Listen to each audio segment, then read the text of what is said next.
मैं डॉक्टर अशोक मरडे, विश्व भाषा हिंदी इस यूट्यूब चैनल में आप सभी का स्वागत है। आज हम कहानी सुनने जा रहे हैं जिसका शीर्षक है ठेस। जिस कहानी के लेखक है फणीश्वर नाथ रेणु।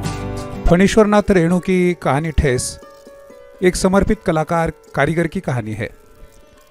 कहानी का नायक सिरचन, जो अपनी कला का सम्मान चाहता है, अपनी कला को बेचना नहीं चाहता। वह अपनी कला की तुलना रुपयों या अन्य किसी से नहीं करता है। वह गरीब होते हुए भी स्वाभिमानी है। गांव की उपेक्षा को सहते हुए भी वह अपनी कला के प्रति ईमानदार है। शीतल पाटी अर्थात चटाई तथा बांस की विविध प्रकार की चीजें वह बनाता है। उसके आत्मसम्मान को जब ठेस पहुंचती है तब वह काम को छोड़ता है, लेकिन अपनी संवेदनशीलता का परिचय देते हुए बिना कुछ मोल लिए शीतल पाटी तथा अन्य चीजें उन तक पहुंचा देता है।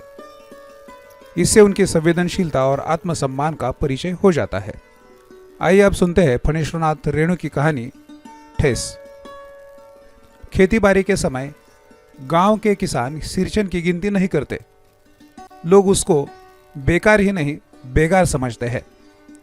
इसलिए खेत खलिहान की मजदूरी के लिए कोई नहीं बुलाने जाता है सिरचन को। क्या होगा इसको बुलाकर? दूसरे मजदूर खेत पहुंचकर 1/3 काम कर चुकेंगे, तब कहीं सिरचन राय हाथ में खुर्ची डुलाता दिखाई पड़ेगा, पगडंडी पर तौल तौल कर पांव रखता हुआ। धीरे धीरे मुफ्त में मजदूरी देनी हो तो और बात है। आज सिरचन को मुफ्तखोर, कामचोर या चटोर कह ले कोई। एक समय था जबकि उसकी मड़ैया के पास बड़े बड़े बाबू लोगों की सवारियां बंधी रहती थी। उसे लोग पूछते ही नहीं थे, उसकी खुशामद भी करते थे।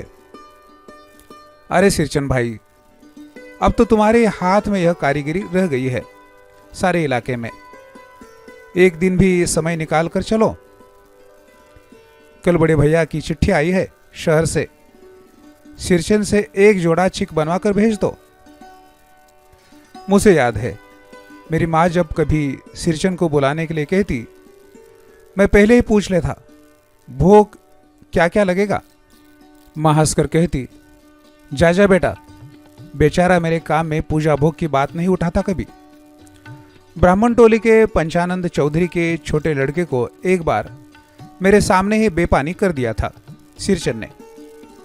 तुम्हारी भाभी नाखून से खाट कर तरकारी परोसती है और इमली का रस साल कर कढ़ी तो हम कहार कुम्हारों की घरवाली बनाती है।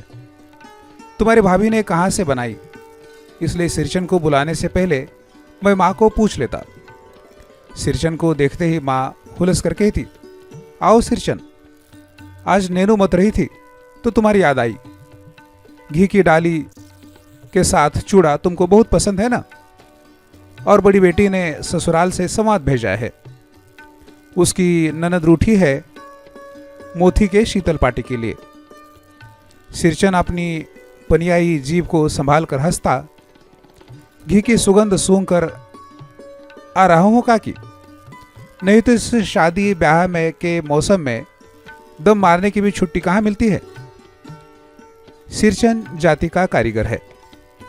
मैंने घंटों बैठकर उसके काम करने के ढंग को देखा है।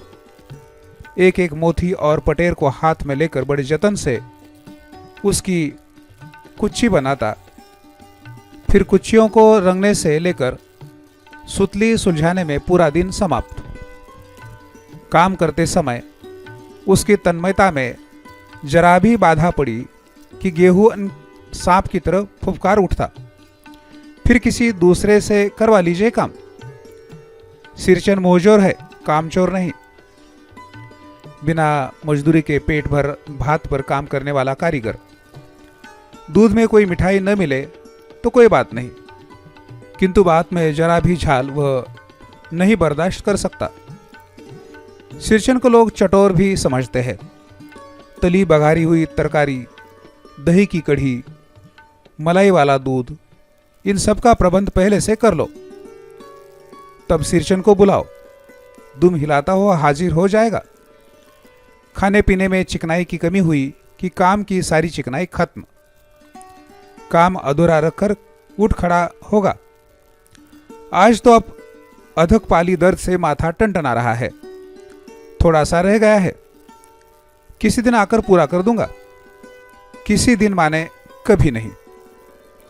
मोथी घास और पटरे की रंगीन शीतल पाटी, बांस की तिलियों की झिलमिलाती चिक, सतरंगे डोर के मोढ़े, भूसी चुन्नी रखने के लिए मूंज की रस्सी के बड़े बड़े जाले, हलवाहों के लिए ताल के सूखे पत्तों की छतरी टोपी तथा इसी तरह के बहुत सारे काम जिन्हें सिरचन के सिवा गांव में और कोई नहीं जानता।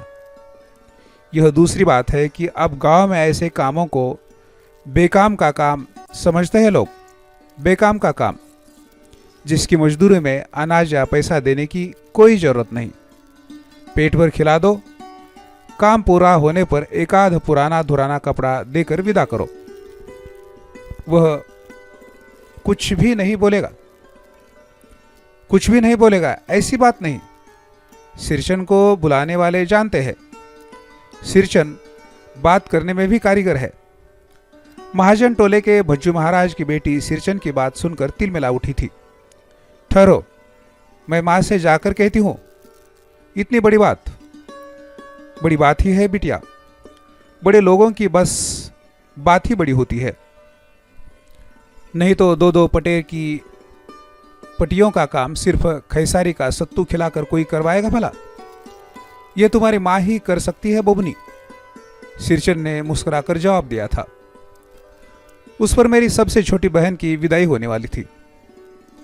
पहली बार ससुराल जा रही थी मानू के दूल्हे ने पहले ही बड़ी भाभी को खत लिखकर चेतावनी दे दी। मानू के साथ मिठाई की पतीली न आए कोई बात नहीं।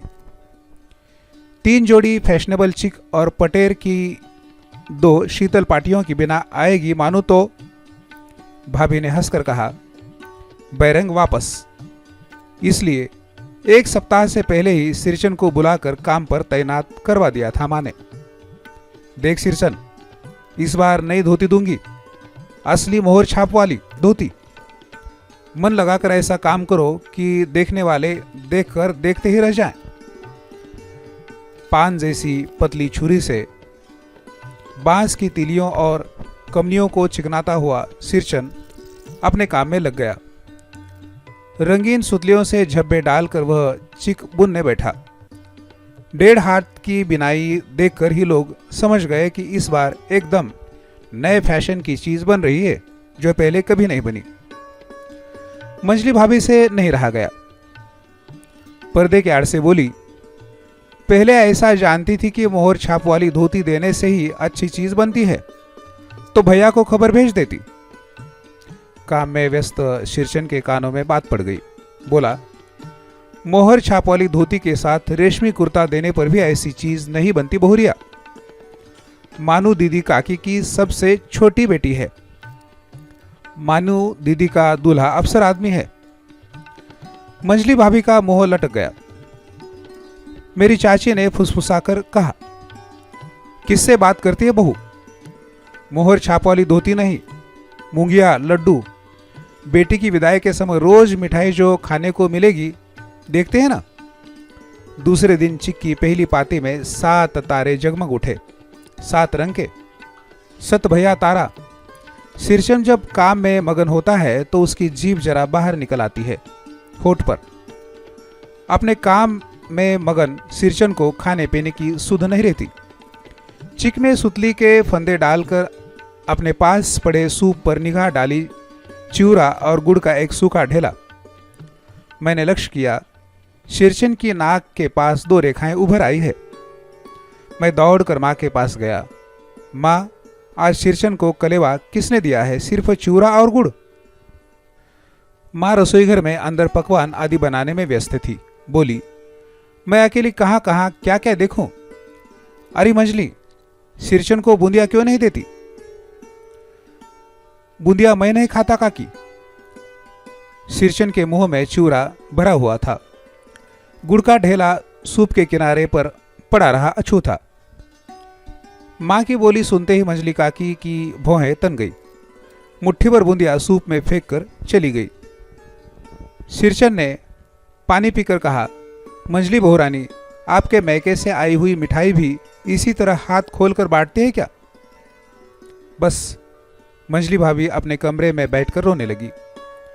चाची ने मां के पास जाकर कहा, छोटी जाति के आदमी का मुंह भी छोटा होता है, मुंह लगाने से सर पर चढ़ेगा ही। किसी के नहर ससुराल की बात क्यों करेगा वह? मंजली भाभी मां की दुलारी बहू है। मां तमक कर बाहर आई। सिरचन, तुम काम करने आए हो, अपना काम करो। बहुओं से बदकट्टी करने की क्या जरूरत? जिस चीज की जरूरत हो मुझसे कहो। सिरचन का मुंह लाल हो गया। उसने कोई जवाब नहीं दिया। बांस में टंगे हुए अधूरे चिक में फंदे डालने लगा। मानो पान सजाकर बाहर बैठक खाने में भेज रही थी। चुपके से पान का एक बीड़ा सिरचन को देती हुई बोली और इधर उधर देखकर कहा, सिरचन दादा, कामकाज का घर, 5 तरह के लोग 5 किस्म की बात करेंगे। तुम किसी की बात पर कान मत दो। सिरचन ने मुस्कुराकर पान का बीड़ा मुंह में ले लिया। चाचा अपने कमरे से निकल रही थी। सिरचन को पान खाते देखकर अवाक हो गई। सिरचन ने चाची को अपनी ओर अचरज से घूरते हुए देखकर कहा, छोटी चाची, जरा अपनी डिबिया का गमकोआ जर्दा तो खिलाना, बहुत दिन हुए। चाची कई कारणों से जली भुनी रहती थी। सिरचन से गुस्सा उतारने का ऐसा मौका फिर नहीं मिल सकता। झनकती हुई बोली, मस्करी करता है? तुम्हारी चढ़ी हुई जीभ में आग लगे। घर में भी पान और गमकोआ जर्दा खाते हो, चटोर कहीं के। मेरा कलेजा धड़क उठा। यत परो नास्ती। बस सिरचन की उंगलियों में सुतली के फंदे पड़ गए। मानो कुछ देर तक वह चुपचाप बैठा पान को मुंह में घुलाता रहा। फिर अचानक उठकर पिछवाड़े में पीक थूक आया। अपनी छुरी, हंसिया वगैरह समेट संभाल कर झोले में रखे। टंगी हुई अधूरी चिक पर एक निगाह डाली और हनहनाता हुआ आंगन के बाहर निकल गया। चाची बड़बड़ाई, अरे बाप रे बाप, इतनी तेजी! कोई मुफ्त में काम भी नहीं करता। 8 रुपए में मोहर छाप वाली धोती आती है। इस मोहझोसे के मुंह में लगाम है, न आंख में शील। पैसा खर्च करने पर सैकड़ों चिक मिलेगी। बातर टोली की औरतें सिर पर गट्ठर लेकर गली गली मारी फिरती है। मानो कुछ नहीं बोली, चुपचाप अधूरी चिक को देखती रही। 7 तारे मंद पड़ गए। मां बोली, जाने दे बेटी, जी छोटा मत कर। मानू मेले से खरीद कर भेज दूंगी। मानू को याद आया, विवाह में सिरचन के हाथ की शीतल पाटी दी थी मां ने। ससुराल वालों ने न जाने कितनी बार खोल कर दिखलाया था पटना और कलकत्ता के मेहमानों को। वो उठकर बड़ी भाभी के कमरे में चली गई। मैं सिरचन को मनाने गया। देखा, एक फटी शीतल पाटी पर लेटकर वह कुछ सोच रहा है। मुझे देखते ही बोला, बुआ जी, अब नहीं, कान पकड़ता हूं, अब नहीं। मोहर छाप वाली धोती लेकर क्या करूंगा? कौन पहनेगा? ससुरी खुद मरी, बेटे बेटियों को ले गए अपने साथ। बुआ जी, मेरी घरवाली जिंदा रहती तो मैं ऐसी दुर्दशा भोगता। यह शीतल पाटी उसी की बनी हुई है। इस शीतल पाटी को छूकर कहता हूं, अब यह काम नहीं करूंगा। गांव भर में तुम्हारी हवेली में मेरी कदर होती थी, अब क्या? मैं चुपचाप वापस लौट आया। समझ गया, कलाकार के दिल में ठेस लगी है, वह अब नहीं आ सकता। बड़ी भाभी अधूरी चिक में रंगीन छीट की झालर लगाने लगी। यह भी बेजा दिखलाई पड़ता। क्यों मानो? मानो कुछ नहीं बोली, बेचारी। किंतु मैं चुप नहीं रह सकता। चाची और मंजली भाभी की नजर न लग जाए इसमें भी। मानो को ससुराल पहुंचाने मैं ही जा रहा था। स्टेशन पर सामान मिलाते समय देखा, मानो बड़े जतन से अधूरे चिक को मोड़कर लिए जा रही हैं अपने साथ। मन ही मन सिरचन पर गुस्सा हो आया। चाची के सुर में सुर मिलाकर कोसने को जी हुआ, कामचोर, चटोर। गाड़ी आई। सामान चढ़ाकर मैं दरवाजा बंद कर रहा था कि प्लेटफॉर्म पर दौड़ते हुए सिरचन पर नजर पड़ी। बबुआ जी, उसने दरवाजे के पास आकर पुकारा। क्या है?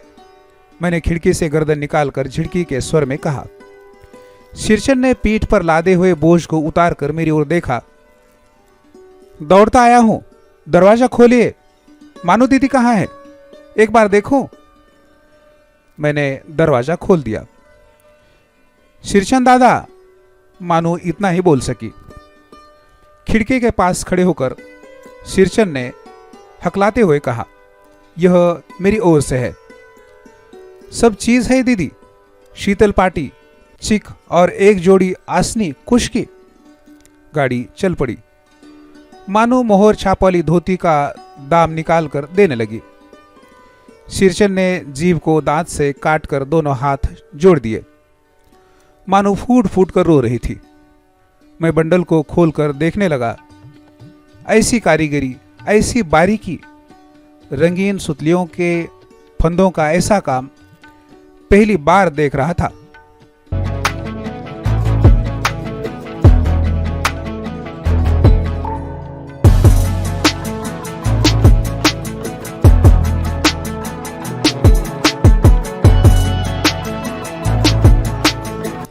तो मित्रों, यह थी फणीश्वरनाथ रेणु की कहानी ठेस। आप सभी को यह कहानी पसंद आई होगी। आप इसी तरह की कहानियां सुनना चाहते हैं तो इस चैनल को लाइक, शेयर और सब्सक्राइब करना न भूलें।